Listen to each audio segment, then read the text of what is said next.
All right, hello and welcome into Play Action Takes. I'm Aaron. I am here with Noah. We are back with I guess this will be our first episode of the new official Apollo NFL show. To be fully transparent, we recorded last week, had some issues out there. It was a good episode, we promise. The Yeah. takes are floating out there somewhere, but our first official episode. Noah, how are you doing tonight? We just watched two Monday Night Football games.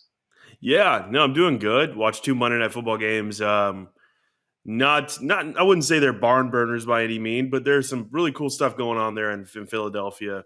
And also Buffalo is just a force to be reckoned with, but we'll probably talk about that a little more here in a few minutes. But yeah, no, I'm doing good. I'm excited. It was a fun week. It was a fun week. Not a great week to be a Texans fan, but it was still a good week overall. Yeah, not a great week to be a Chargers fan either, but it's only week two. We still got Yeah. time.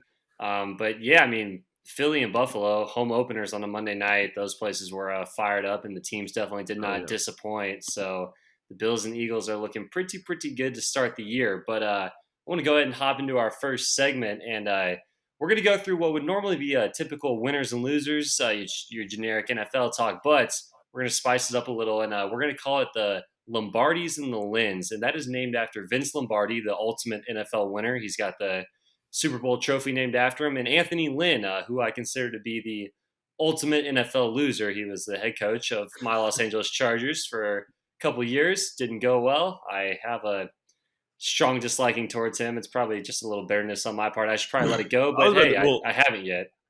One thing I was thinking about earlier is we might need to rename it to the O'Briens every now and then because I don't know. Anthony Lynn is bad, but I don't think it gets much worse than Bill O'Brien. I mean, Bill O'Brien won the division a bunch of times. That's true. Yeah, I mean, maybe we could do like an alternating thing depending on just how bad the Texans Bill look like from week Bill to O'Brien week. can just have his own award later. Yeah, GM Bill O'Brien is definitely probably Yeah, worthy of this that segment, should but be the GM Bill O'Brien award for sure. yeah, head coaching wise, though, I think Anthony Lynn, I think Yeah, he for takes the sure. cake Yeah, I there. agree. I agree with you there. All right, so I'm going to start it off with my first Lombardi, and I mean the big winner of the week. I mean it's got to be Tua. He leads the comeback in Baltimore. The Dolphins come back; they take down the Ravens on the road. Tua throws for 469 yards and 6 touchdowns, and they just kind of ran him out the gym there in the second half. The Jalen Waddle Tyreek Hill combination is legit. I think it was underestimated a little bit, and it's just completely unlocked a whole new part to his game. He's able to get the deep ball. And the big thing for the Dolphins is they just have a lot more juice on offense now. When they fall behind, they're able to actually come back and make some Yeah, plays and stick in the game. Last year when they fell behind, it was just they were kind of dead. Tua wasn't going to lead some massive charge, and with Hill and Waddle out there, that's just not the case anymore. And yeah. man, the Dolphins are 2-0. They've beaten the Pats and the Ravens. They've beaten two good coaches, no joke. However you slice it there. So yeah, I mean, I'm giving it to Tua for sure. Yeah, no, that game was blowing my mind. The Texans game, I think it was about to come on, and they showed us the end of the Ravens and Dolphins, and I hadn't really been paying much attention to it yet, and I just knew Lamar was having a great game because everyone was talking about Lamar, and I just knew that was happening, but then they showed a stat line. I'm like, this guy's throwing 6 touchdowns. What are we doing here? How did I not hear about this? He's having a better game than Lamar. Threw those two kind of some ugly picks there early in the game, but yeah, no, I think Tua is a really good Lombardi winner this week, and it makes a lot of sense. He was incredible, and Mike McDaniels has been talking about that. He's been saying things like, "Well, if Tua does in the games what he does in practice, he's a special player." And stuff like that. And like I was, I was like, what? We'll see. It's the head coach hyping up his quarterback, of course, but I don't know. Maybe he is right. Maybe we're about to witness something from Tua. Yeah, no, I mean, three of those touchdowns came super late. It was really just a huge comeback by the Dolphins. The Ravens secondary started getting a little injured, then they started to get gassed. And I mean, when you have a gas secondary trying to keep up with Tyreek Hill and Jalen Waddle, you've just got no shot. And that was the case. No. Lamar wasn't able to close it out. It was an incredible game for sure, no doubt about it. Dolphins fans Yeah. got to be feeling good. What's your first Lombardi for week two? My first Lombardi is the Jaguars. This is a game I expected this to be a close game, but I wasn't really sure exactly how it was going to go down. And I thought the Colts are probably going to win it in a close one because I think the Jags are going into this week. I thought the Jags were a solid team, but I really did not think they were going to do what they did. Shut out the Colts, put up 24 on them. Matt Ryan threw 2 picks, I believe. Just an overall just shut down the Colts, and the Jaguars have been kind of the punching bag of the AFC South. The AFC South is the punching bag of the NFL, and the Jags are the punching bag of the AFC South. That's a really bad position to be in, and that comes from a Texans guy like myself. So and we've had our years, but overall the Jags are pretty much owned by every other team in the AFC South. And they came out and said, enough of that. We're gonna destroy the Colts, who a lot of people said were gonna win the division coming into this year.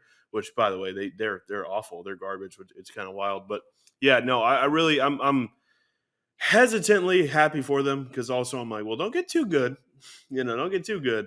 But I really am happy for them this week, and I love seeing. I hate the Colts with a passion, so happy to see them go down like this. Yeah, it was a big win for the Jags. I mean, we've got a segment coming up here soon called the Early Upset Call of the Week, and I mean, no, I referenced the pod that never aired that was full of just great takes, but you got to back me up. My Early Upset Call of the Week was the Jags over the Colts.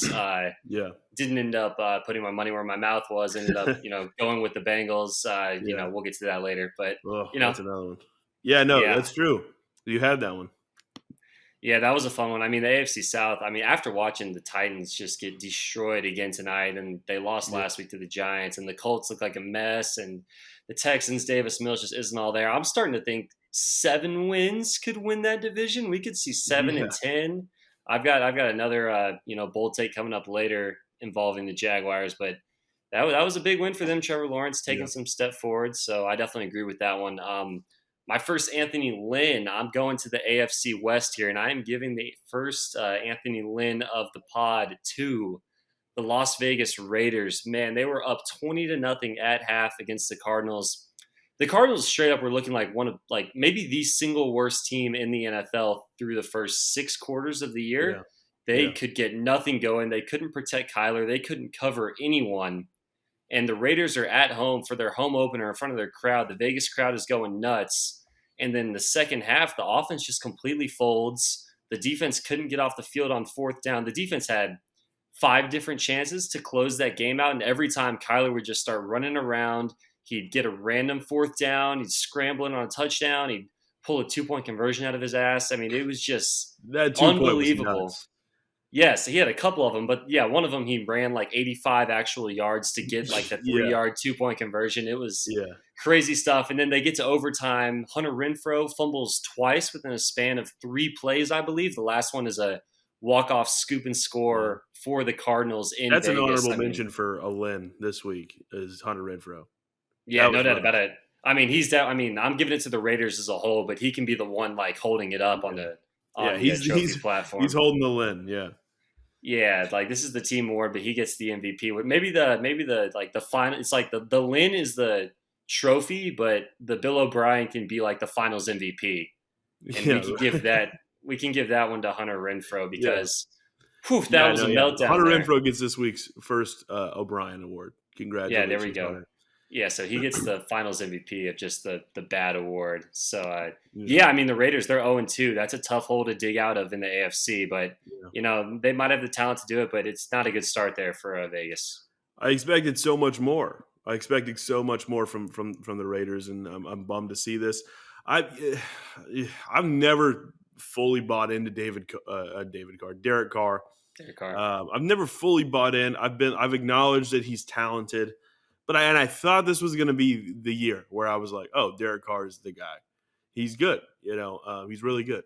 And I don't know. I was hoping, everyone was talking about, him and Devontae have this connection from college, not seeing much of it. So, definitely Raiders got to get it together. And they have the talent to do that. So I hope they can get it figured out. Yeah, I mean, it really seemed like, the Carr to Adams connection looked really good week 1 against the Chargers. They just weren't able to pull out the win. Yeah. And then it seemed like, all right, you lose to the Chargers on the road. That's a good loss. The Chargers are good as long as you take care of business against the Cardinals at home.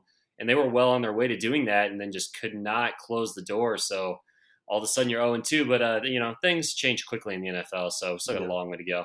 So all right, give me your Anthony Lynn. I'm excited for this. My last Anthony Lynn is one that hurts my heart. Oh, It's a bummer. It's a bummer for me. But Davis Mills is getting my Lynn this week. Man, this was when the Tech. So when you're playing for the Houston Texans, it's not you're not expected to do much, nope. but when your defense basically shuts down the Denver Broncos, led by Russell Wilson, a really talented offense there, to pretty much shuts them down the whole game up until the fourth quarter, and you can't even score one touchdown. You can't get this win. That's a bad look. And this was Davis's game. He needed to prove something. He needed to show up. Trevor, in his same class, is showing up. Mac Jones is showing up. Justin Fields didn't get the win, not even close. But there was moments you saw something like, oh, if he can get into that, if he can start doing that more. Davis showed absolutely nothing. He showed nothing, and obviously that's I compare him to some of these other guys, and I know a lot of people say, well, he was a third rounder, they were first rounders, sure, but last year he played better than a lot of them. And coming into the season, it's just looked pretty bad, and so yeah, I'm giving my Anthony Lynn to Davis Mills, but I'm hoping he can start stringing together some good games, and I'm not even asking for wins necessarily. I'm just asking for a good-ish performance, right? But yeah, I mean, if he doesn't, Nick Caserio better start watching some CJ Stroud, some Bryce Young a little closer. I know they already are, Yeah. but maybe go to a few games. You know what I mean? Let's get ready for that draft, because this is not looking good so far. I know it's only week 2, and I'm not jumping off the Davis Mills wagon yet, but it's not looking good. Yeah, no, I think that's a good call. Try to get some boots on the ground in Tuscaloosa, Yeah. in Columbus down there for some one-on-one scouting. I don't hate that call. I mean, yeah, I like the point you made there about Mills, just with the progression hasn't been there, because he did look, better than expected last year. He looked up there with those other guys in that rookie class, but early in the year, it just doesn't seem like he's made any big strides. There were definitely some throws, like I remember one out route to Cooks that could have been a touchdown. He missed Yep. it. Just plays that you have to make on the road. And look, I mean, they could have won that game. I mean, they Yeah. obviously could have beaten the Colts in week 1. They could have gone into Denver and win that game. I mean, the Broncos are a mess right now. Nathaniel Hackett can't figure out, how to get the play in, when to call timeout, when to go for it, when to kick a field goal. He does not know what to do at all. That game was No, I don't there know for the what's going on taking. there. That's crazy. I mean, he's been bad, like really bad. Yeah, so I mean, that's sorry to interrupt, but that's something weird. Something weird's going on in Denver for sure. Yeah, it's not good when the fans are, so worried about the quarterback getting a delay game that they're counting the play clock down from the stands. Did you notice that they started I counting did. like I thought I was laughing. I three? thought that was hilarious. Yeah, they were kind of like 3, 2, 1 just to avoid getting the delay game, Yeah, but they just like kept getting delay games. I mean, at one point, Russ and Hackett started getting booed, which is insane considering that like that was the home opener of the yeah, Russell Wilson Nathaniel Hackett era, which yeah. is gonna supposed to Tickets go for that on for a game were long time. expensive. Yeah, I mean, Yeah, they just extended Russ, gave him so much money. This is supposed to be like the duo going forward, and they couldn't get it together. But yeah. yeah, no, I mean, it was a tough look for Davis Mills. Maybe he'll bounce back. I mean, on the road in Denver always can be a little tough, but yeah, we'll see. All right, so moving on to the next segment, we're going to call this one our single hottest take coming out of the week. We're going to do this every week. One fun thing we're going to do is we're going to track them every single week. We might make like a graphic on Twitter. We're going to see how well these age. Some of them, they might age really well. Some of them, they might age poorly. But hey, we're making hot takes every single week. So that's just going to happen. So you feel free to rag on us. But, it's not that easy making this many hot takes. Pretty difficult. Yeah, pretty difficult. Yeah, for full disclosure, let's go ahead and run through our hot takes from last week. Yours was that Mike McCarthy would be fired by week 14. So we've Yeah, got that jotted down. And then mine was that the NFC East was just over after week 1. I had Philadelphia winning that one, locked up. No one was going to do anything about it. Looking pretty good after this Monday night performance, yeah. even though the New York Giants are 2-0. But all right, let's go ahead and get to week 2. Noah, what is your single hottest take coming out of week 2? This might sound like kind of low hanging fruit, but it's just true. I think Tua will be an MVP candidate going down. That's my hot take.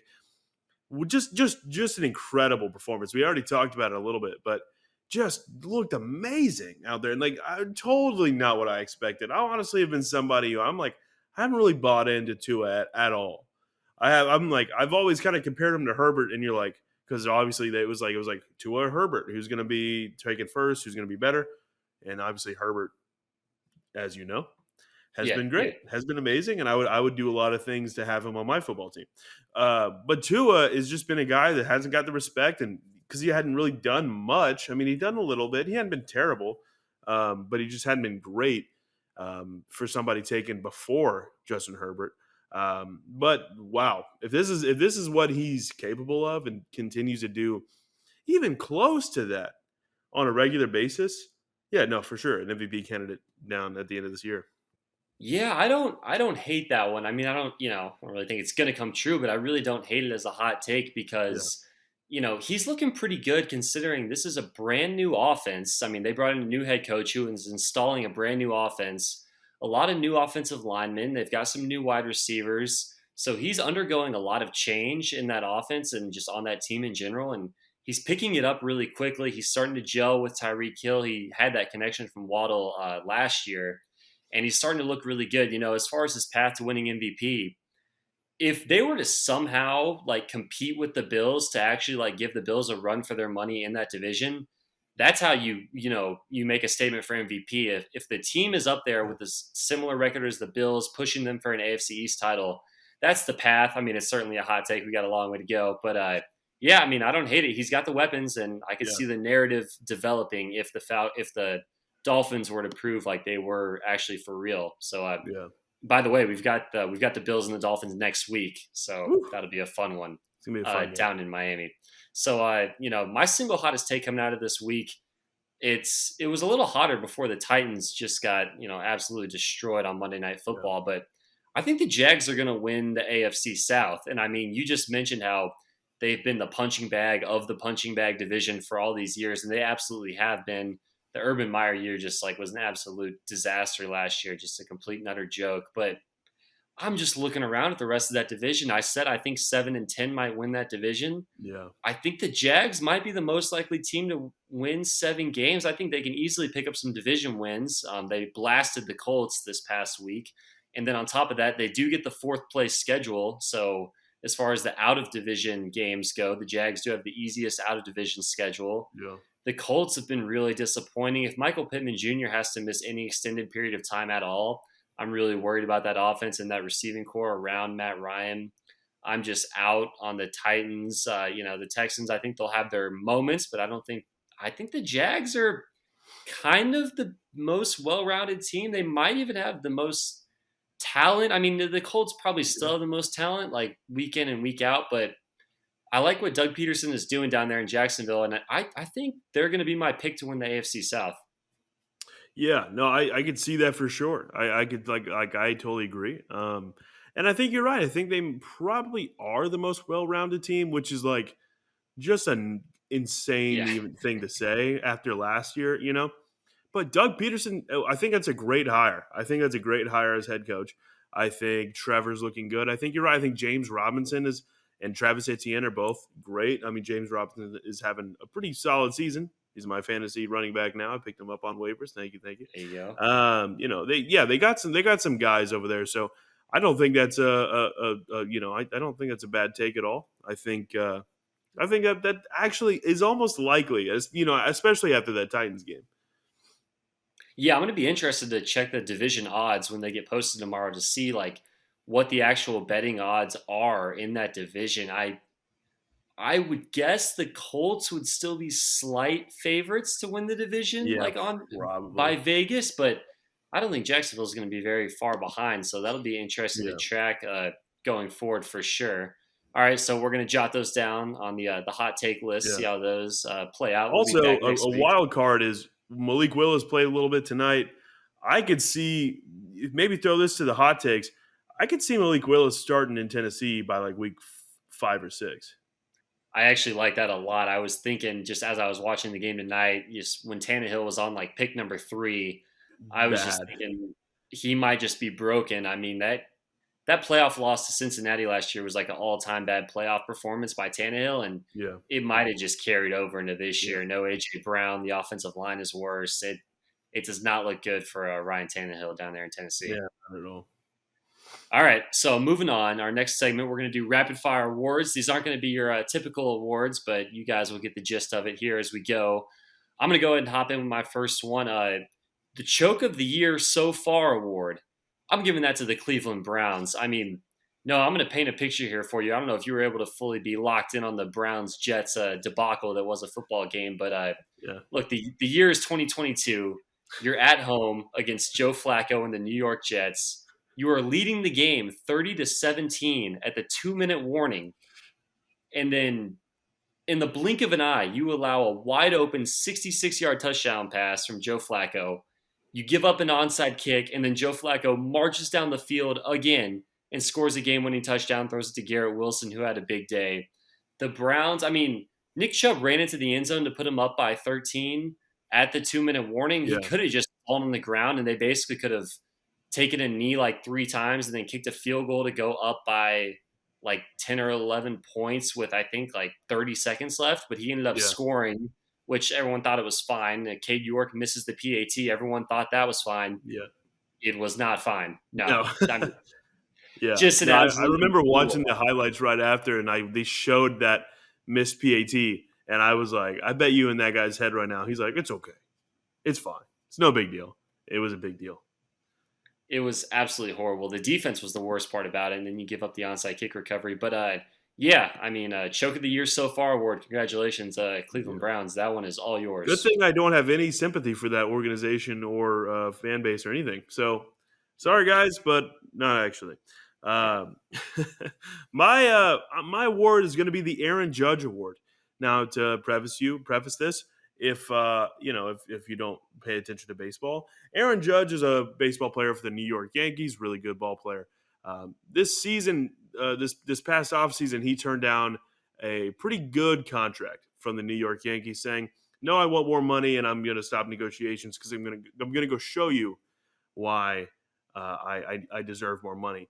Aaron Judge is currently closing in on breaking the home run record in a single season. He's very close. He has 59, I believe, or 60, which is just incredible. And I'm giving the Aaron Judge Award to Lamar Jackson. A lot of contract negotiations going on this offseason. Reports that he wanted 230 guaranteed, kind of like Deshaun got. They were like, we're not going to give you that. And he's like, all right, bet. I'm going to set a end date for negotiations before the season. They didn't reach a deal. And he's like, all right, I'm going to show you how good I am. And wow, he's been lights out. Obviously didn't get the win against the Dolphins, but that is no fault of his. He played incredibly well. Like in week 1 as well, he played extremely well. And I think he's going to continue to play. And I think he's another guy at the end of the year. People are going to be saying, maybe he won't win the MVP, but he'll be a candidate. He'll be talked about in that conversation. And I think he'll get a pretty solid contract from the Ravens or maybe another team, or maybe the Houston Texans give him $500 million, and he's going to be in the battle red uniforms. Yep. No, I mean, speak it into existence, Noah. I would love that for you. That would be a big day for Apollo and the Apollo I'm trying Texans. Here, Aaron. I'm trying. That would be a big day of content. That would be great all around. I mean, yeah, that's just a classic bet on yourself there from Lamar Jackson. I mean, certainly working out for Aaron Judge, so that is an appropriately named award for sure. But yeah, that Ravens offense is a lot of fun. They've got some speed all of a sudden. Rashad Bateman was making huge plays. Devin Duvernay, hook 'em horns. He's looking pretty good out there.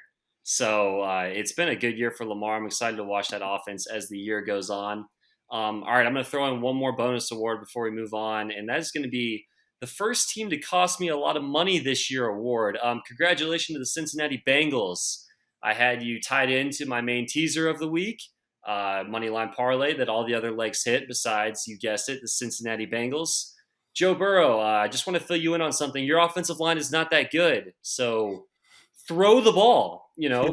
Sacks are a quarterback stat like 75% of the time. I'm tired of hearing about the Bengals O-line is just like screwing over Joe Burrow. They're not giving him a chance. You know what? At some point as a quarterback, you've got to know, hey, my offensive line isn't that good.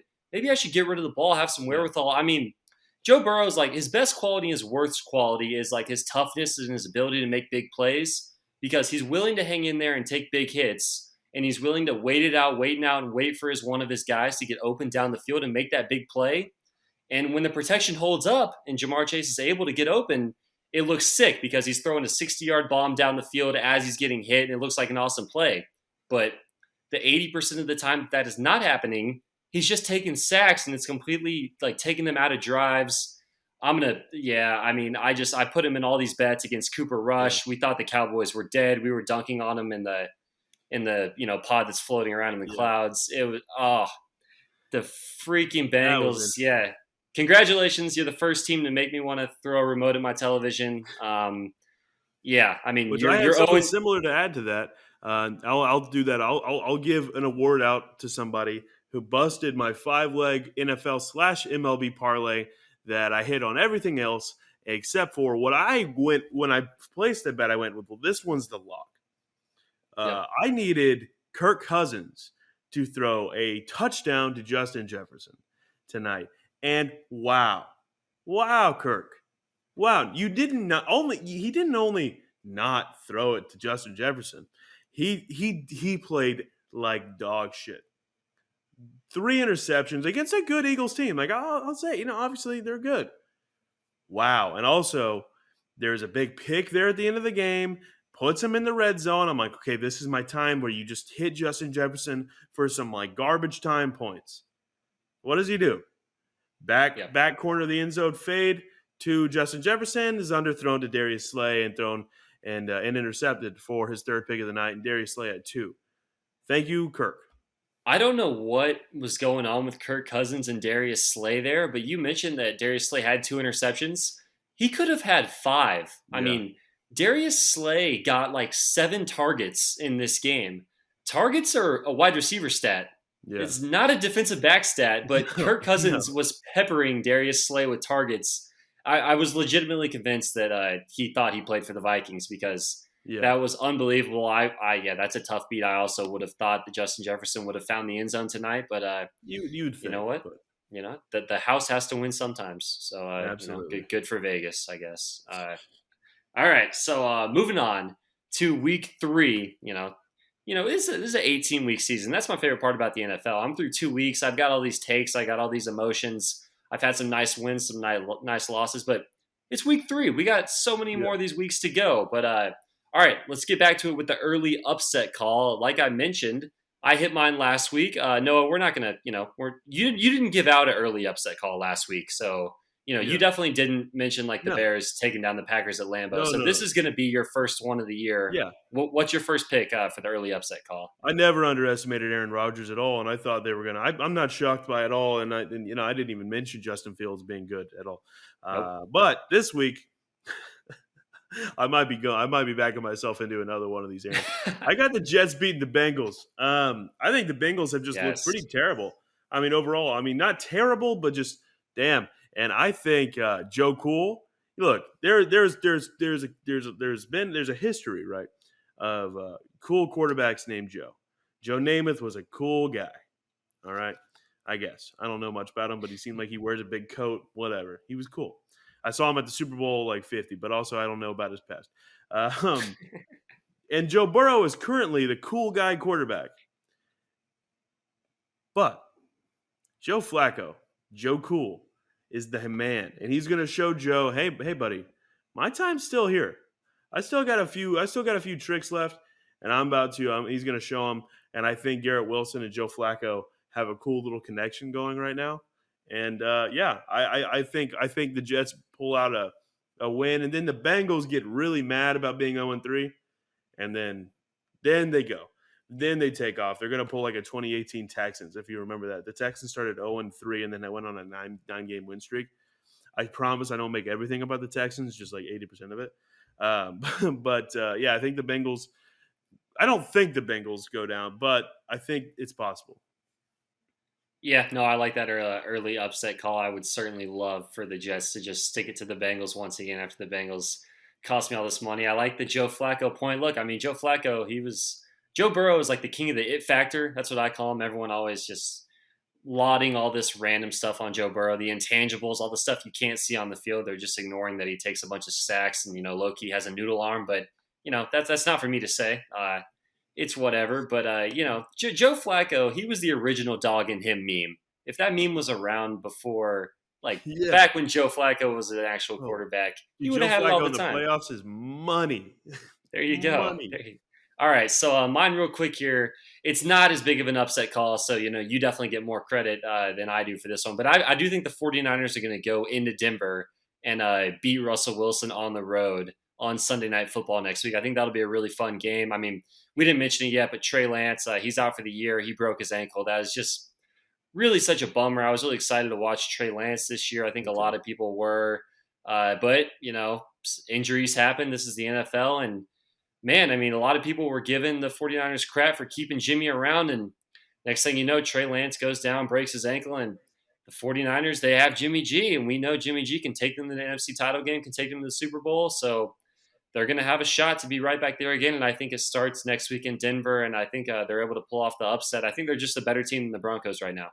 Yeah, I do too. It's so devastating what happened to Trey Lance, and you hate to see that. And I still think he's going to have a great career. But the 49ers do look like geniuses now, keeping Jimmy G there. You know what I mean? Restructuring that contract, and um, you know, and so I like this pick.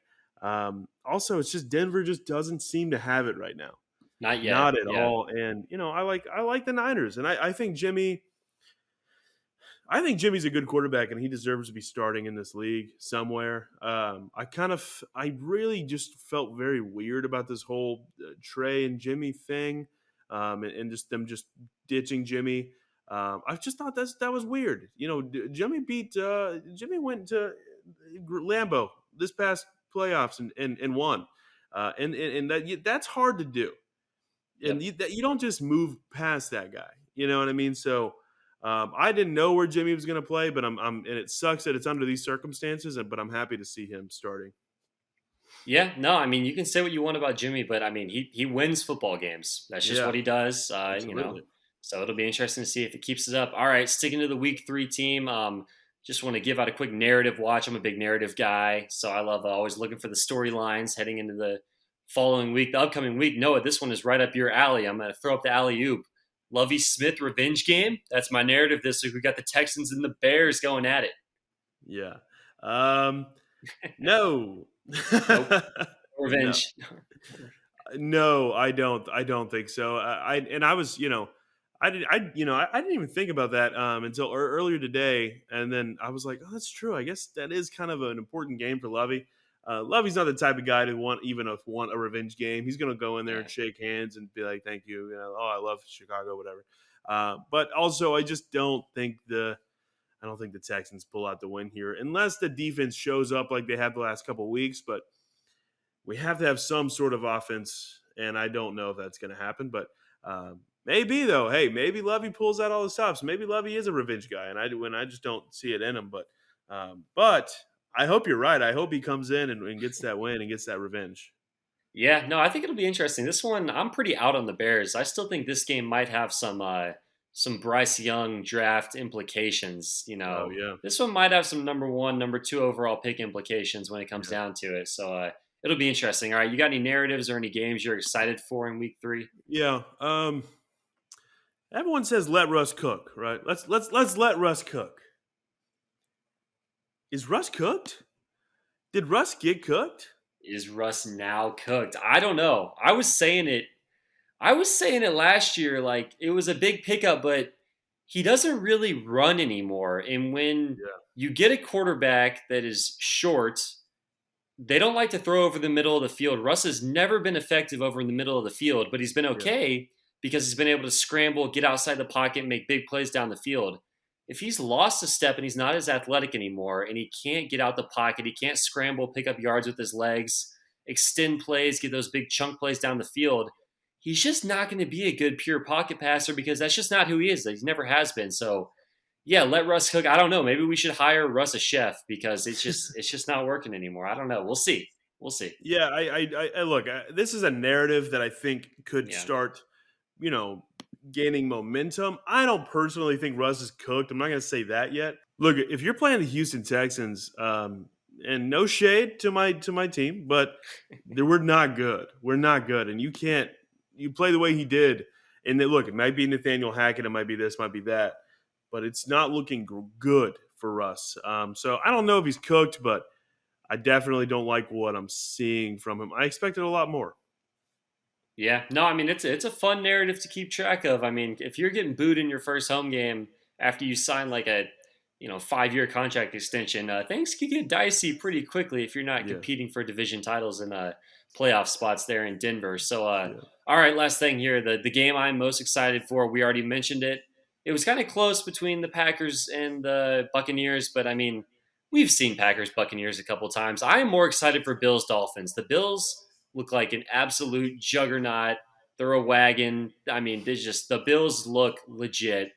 And the Dolphins at home, they're 2-0. Tua, we've got prominent podcasters saying he might be on MVP watch. So I'm excited for Bills Dolphins in Miami. I think that could turn into a shootout, and it's a real test for the Dolphins. I'm just excited to see what the Dolphins are able to do against just this absolute beast of a Bills team. Yeah, I am too. I'm very, very excited for that game. I think the Bills pull out the win, but I think this is going to be I think it'll be a close game, and I think the Bills are going to have to kind of respect the Dolphins and really show up.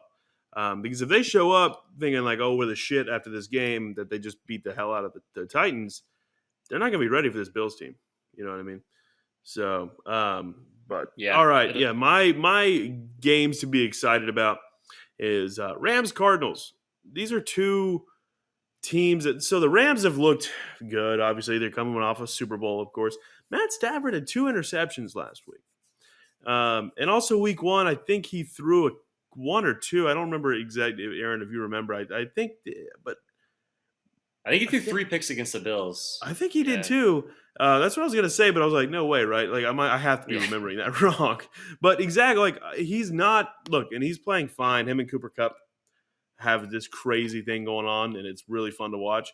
And the Cardinals in this past game, we kind of talked about it a little bit, show that they can overcome adversity, right?